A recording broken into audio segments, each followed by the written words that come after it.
Hello, everybody. My name is Nisin Lopez. I'm a 42-year-old Cuban-American artist based in Miami, Florida, and I also happen to be a targeted individual, a victim of covert organized gang stalking sponsored by the deep state criminal cabal. Some people know this as contract stalking, as community-based mobbing, or as government retaliation. It goes by many names.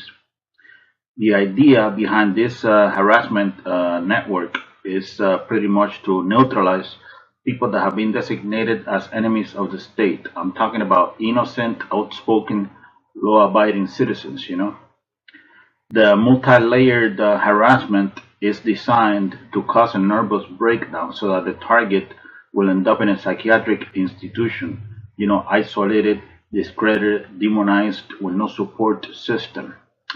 But today, I would like to focus, on the agent provocateurs that are recruited by law enforcement in order to carry out this operation.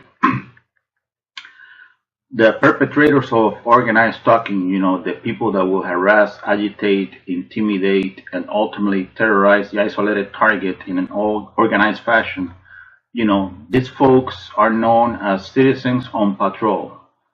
They are also known as surveillance role players or as neighborhood resource unit. These domestic terrorists, shielded from legal culpability, they're gonna use all kinds of unethical means in order to mess with the target. I'm talking here about dark neurolinguistic programming and negative aversive stimuli. So basically, we're talking here about the military using the civilian sector as irregular forces.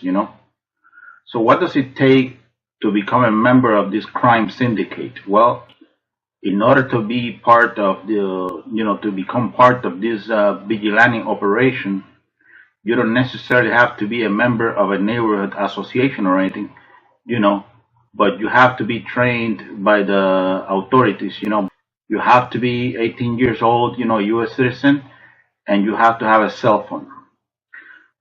So basically, if you're involved in this proactive policing shit and you're attacked by a traumatized, targeted individual like Myron May, the cops, they're gonna say to you that they never seen your face, and all that stuff for what? For a few dollars, for gift cards.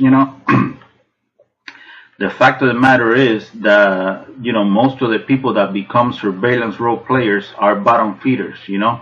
I'm talking about thugs, criminals, ex-convicts, drug addicts, drunks, people with disabilities, mentally ill people, low-income families on food stamp, homeless people, etc. There will be, of course, successful people that will participate in this torture program. You know, they're gonna do it because they've been brainwashed into believing that the target is a bad guy, and they're made feel that they're patriots and heroes serving some type of noble cause. So yeah, contract stalking, gang stalking, targeted individual program.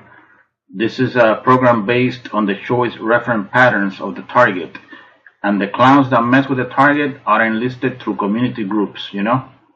So the bottom line is that law enforcement is behind the targeted individual program.